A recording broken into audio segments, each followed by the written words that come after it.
Estamos de vuelta con Contrapoder 3.0. En esta oportunidad el Teniente Colina no nos va a estar acompañando. Sin embargo, bueno, importante igual seguir conversando con John de la Vega, ¿no? Abogado de inmigración y patrocinador de este espacio. Bienvenido, John, ¿cómo estás? Esteban, muchas gracias por la invitación y bueno, tenemos creo que mucha tela que cortar el día de hoy, ¿no? Sí, sí, no, hay mucho tema. El tema migratorio en los Estados Unidos siempre es bastante llamativo, pero bueno, esta semana han habido bastantes cosas. Sin embargo, bueno, quiero que empecemos, John, con algunas preguntas, ¿no? Que me han enviado, porque en medio de todo siempre hay personas que tienen este tipo de cuestionamientos. Y bueno, quiero que empecemos por la primera, que es ¿desde cuándo se empiezan a contar los días, ¿no? Para solicitar el permiso de trabajo basado en asilo? Sí, los días se empiezan a contar desde el momento que el Servicio de Inmigración o la Corte de Inmigración reciba tu caso de asilo. Usualmente hemos visto, claro está, hay jurisdicciones en la cual después de 2 semanas recibes una notificación inicial, otras que tardan 6 meses para que te envíen un recibo inicial, pero le digo a las personas que se guíen en esa fecha en la cual el gobierno recibió tu aplicación, y siempre es recomendable que te quedes con el recibo del el correo, claro está, para que entonces puedas llevar, calcules las fechas y puedas pedir tu permiso de trabajo a tiempo. John, una cuestión con respecto a este tema, ¿no? Para seguir enfocándonos allí, que siempre se han quejado es justamente de que está colapsado el sistema migratorio, específicamente con el tema de los permisos de trabajo.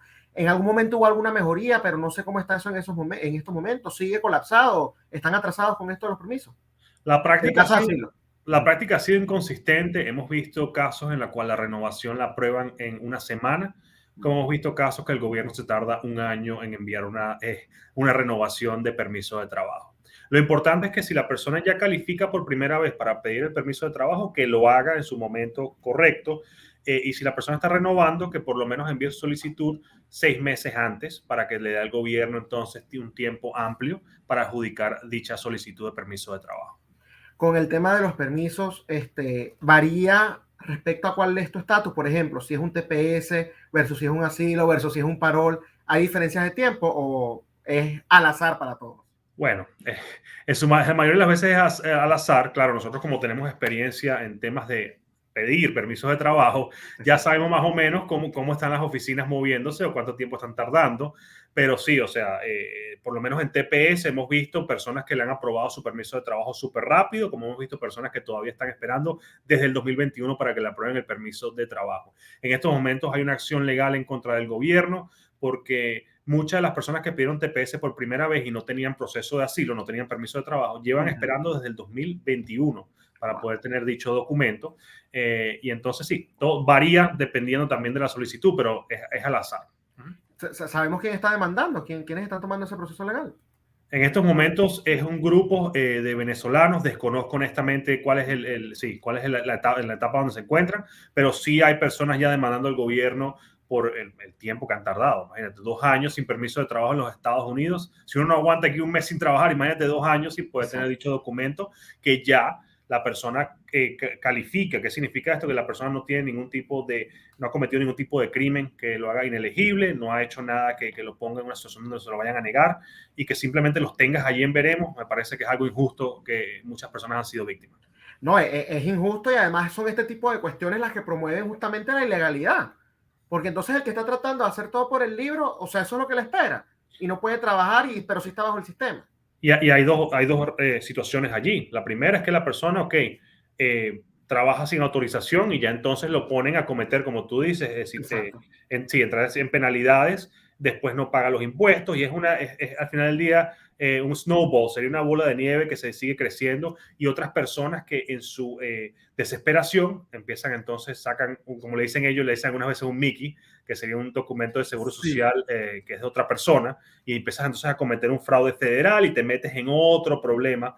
Así que el gobierno puede solucionar esto emitiendo los permisos de trabajo en un tiempo razonable. No, y si no es ninguna de esas dos opciones, bueno, tienes la opción siempre de morirte de hambre, ¿no? También. Sí, imagínate. Y Esa, como está la cosa, imagínate aquí. Cada vez se pone más caro todo. exactamente, ese es el abanico de opciones que te dejan a la gente que lo quiere hacer legal todo, ¿no? Así es. Otra pregunta que me mandaron, John, es ¿qué tipo de audiencia existen en las cortes de inmigración? Sí, normalmente las personas tienen una audiencia preliminar llamada la audiencia máster y una audiencia individual que sería la audiencia final. En la audiencia preliminar, la audiencia master, si vas por primera vez, llegaste por la frontera, pediste asilo, el juez en esa primera audiencia lo que va a hacer es que va a hablar contigo y con tu abogado acerca del notice to appear, que es un documento que te entrega el gobierno para poder entonces llevarte a la corte y comenzar tu proceso de remoción de los Estados Unidos. Eh, ¿Quieres ir con abogado en todas tus audiencias? Claro está. En ese momento, en la audiencia máster, te van a agendar una audiencia individual que sería la audiencia final, la audiencia en la cual sí vas a tener que presentar los méritos de tu caso, dar testimonios, presentar tus evidencias y sí vas a entonces vas a tener que estar preparado para eso. Entonces, esos son los dos tipos de audiencia y siempre se recomienda que vayas con abogado porque hay una leyenda urbana que dice, no, la primera audiencia tú puedes ir porque nada más el juez te quiere conocer y el fiscal quiere ver cómo te llamas. Esto aquí no es un picnic ni va a ser un summer camp que vas a ir con el juez. Ellos, literalmente el fiscal, el trabajo es activamente remover personas de los Estados Unidos e intentar demostrar de que tú no calificas para una protección en este país. No están ahí para saludarte ni para dónde vives. Entonces, tengan eso en consideración y busquen abogado, asesoría legal lo antes posible. Sí, muy importante. Y en caso de que falles en esas dos, en la audiencia final, ahí es cuando puedes ir a apelaciones, ¿no? Sí, claro. Todos los casos van a depender, pero si el juez en ese momento no aprueba tu caso de asilo o no aprueba ninguna protección migratoria, en ese momento el juez emitiría una orden de deportación en la cual tienes la posibilidad de apelar ante la Junta de Apelaciones. Y en la Corte de Apelaciones, ahí sí es verdad que prácticamente no hay vida. O sea, son muy pocos los casos que...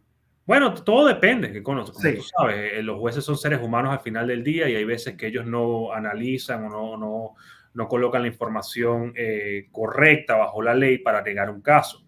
Entonces, sí hay chances de poder revertir una decisión de un juez de inmigración, pero como lo dices tú, o sea, cada vez que vas pasando al siguiente peldaño, cada vez que se puede complicar la situación más. claro, y es que incluso hay un trasfondo de eso. O sea, si un juez por ejemplo, te acepta la apelación, por así decirlo, de una u otra manera está contradiciendo la decisión que ya tomó otro juez. Entonces, por eso es que también son más minuciosos y más cuidadosos, porque 100%, claro. al menos que Y le sea dan algo mucha discrecionalidad. Le dan mucha exacto. discrecionalidad a los jueces de inmigración para denegar casos o aprobar casos. Así que es complicado, pero las personas tienen su derecho a apelar y siempre se les dice que al final del día lo analicen y si vale la pena que lo hagan. Así es. Y bueno, otra pregunta que también mandaron es, ¿cuánto se puede tardar para tener una audiencia final con un juez de inmigración? Todo va a depender, y te doy un ejemplo de nuestra experiencia aquí en la firma, que trabajamos con centenares de audiencias finales al año. Depende del juez, depende del calendario del juez. Conocemos jueces que llevan mucho tiempo en las cortes y que su calendario puede tardar 15, 18 meses para tener una audiencia final, como conocemos de casos que recién juramentaron al juez y tienen audiencias finales en 3 meses. Así que es por eso que tienes que estar preparado en todo momento, porque todo varía, es al azar al final del día. Yo creo que un abogado con experiencia en tu jurisdicción te puede decir más o menos el ballpark, te puede decir más o menos el cálculo dependiendo del juez, pero tienes que estar preparado desde el primer día. John, los venezolanos durante años fueron, no sé si lo siguen siendo, ya me dirás tú, como que la primera nacionalidad, ¿no?, que estaba pidiendo asilos políticos por sobre los chinos, por sobre cualquier otro grupo, ¿no? Sin embargo, bueno, nos han dado un TPS que cubre hasta cierta fecha, nos aprobaron ahora el parol humanitario. ¿Ha habido alguna reducción? O sea, ya no hay tantos casos de asilos venezolanos o realmente eso no se ha visto. Mi experiencia es, por lo menos personas, se ve un número bastante alto hasta personas que llegaron a mediados del año pasado. Vemos todavía esas personas que no han todavía solicitado asilo, que se encuentran en espera de audiencia, y es un número bastante alto comparado con años anteriores. Pero sí, yo creo que en estos últimos meses hemos visto una disminución, ha estado el número se ha puesto más bajo de personas que están pidiendo asilo basado en, como tú dices, en el programa de parol humanitario, en el tema del TPS. Y yo creo que hay personas que entonces están viendo otro tipo de protecciones paralelas en vez del asilo. Pero yo creo que esto va a seguir, el caos a nivel migratorio va a seguir por lo menos hasta 5 años. De aquí a 5 años todavía vamos a ver, especialmente de Nicaragua, Cuba y Venezuela, un número alto, porque al final del día las personas no pueden regresar. Hay personas que no califican para el parol o el TPS y tienen que pelear su caso de asilo al final del día.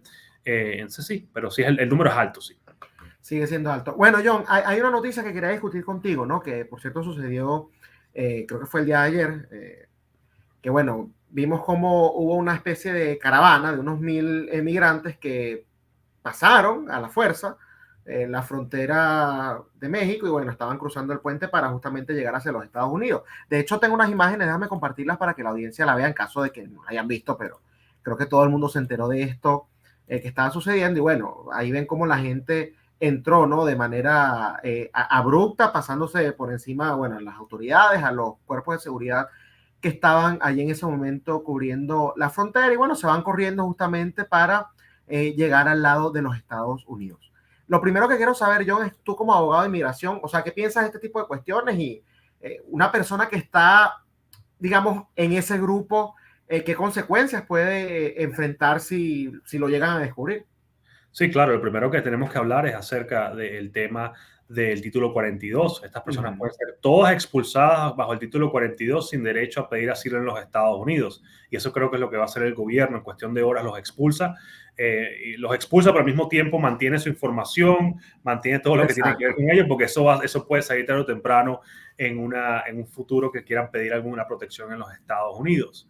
La segunda sería el tema de que la Guardia Fronteriza puede utilizar fuerza razonable para proteger la frontera al final del día. Uh-huh. Y si estas personas se ponen violentas, le lanzan algún objeto contundente a la Guardia Fronteriza, ellos pueden reaccionar al final del día y esto puede traer problemas y puede traer también arrestos, puede también traer cargos criminales en contra de personas que intenten agredir a un oficial de la Guardia Fronteriza. Eso es lo que veo que puede afectar. También tenemos a las 4 nacionalidades, Nicaragua, Cuba, Venezuela y Haití. Si hay personas de esas 4 nacionalidades que intentaron ingresar de manera irregular o Ajá. ingresaron ya al país de manera irregular, a partir de ahora no van a calificar para el programa de parol humanitario y se van a perder un programa que te digo que no sé hasta cuándo dure, pero es una bendición para miles de personas. Y estas personas simplemente ahora cuando ya el gobierno reciba la información, recopile todo lo que tiene que ver con la información de ellos, no van a poder calificar para el parol y simplemente se van a quedar entonces en un limbo, probablemente en una ciudad fronteriza con Estados Unidos sin ningún tipo de protección. Eso es lo que yo quería aclarar, porque la gente a veces pensando quizás en el cortoplacismo, ¿no? No mide las consecuencias de sus actos. Y si bien en esta oportunidad quizás pasaron, no lo sé, ahorita vamos a conversar a ver si tú tienes más detalles, ¿no? Pero en el tema del parol, o sea, si has estado ilegal, creo que son Panamá, México y en Estados Unidos ya automáticamente Ya, no y si califica. claro, y si el gobierno puede ver de que tú intentaste también entrar de manera ilegal, o sea, ya estamos hablando de una situación que puede escalar a nivel de sanciones que puedas recibir migratorias y después, Correcto. ya, entonces por haber, porque el problema es que también hay muchas personas que empiezan a motivar y a jugar con la desesperación Eso. de estas personas, específicamente los coyotes, empiezan a motivarlos, no, vamos, y entonces la gente, su desesperación, toman estas decisiones irracionales y terminan entonces en un problema más grande. El gobierno está todavía aplicando el título 42 al 100%, implacable con el título 42, están expulsando a todo el mundo. Y si eres venezolano, cubano, nicaragüense, haitiano, créeme que te van a expulsar. Ellos no te van a dejar entrar a los Estados Unidos. Y el número, como hemos hablado anteriormente en la pregunta anterior, el número de venezolanos, un ejemplo, que han entrado este año de esa manera, por la frontera, ha sido mínimo comparado con 2022-2021.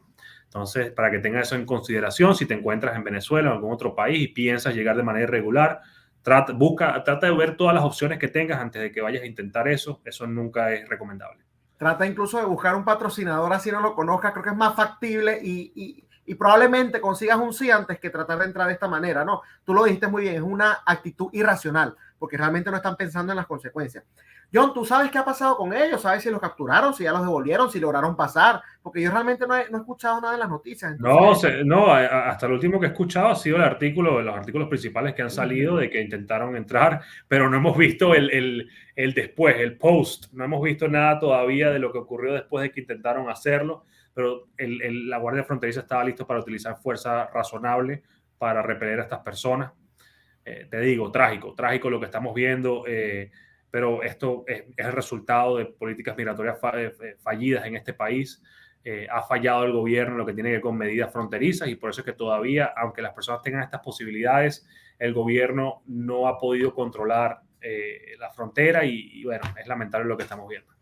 ¿Qué tú crees que le falta a esta administración para poder controlar este tema? Porque vemos que sí han buscado otras maneras de aliviar, que sí funcionan en cierta medida, pero igual siguen sucediendo este tipo de cosas. Entonces, No sé, hay algo que ellos no están viendo, quizás les falta un poco más de retórica fuerte como la que tuvo justamente la administración pasada, o es un tema que no tiene solución y ya.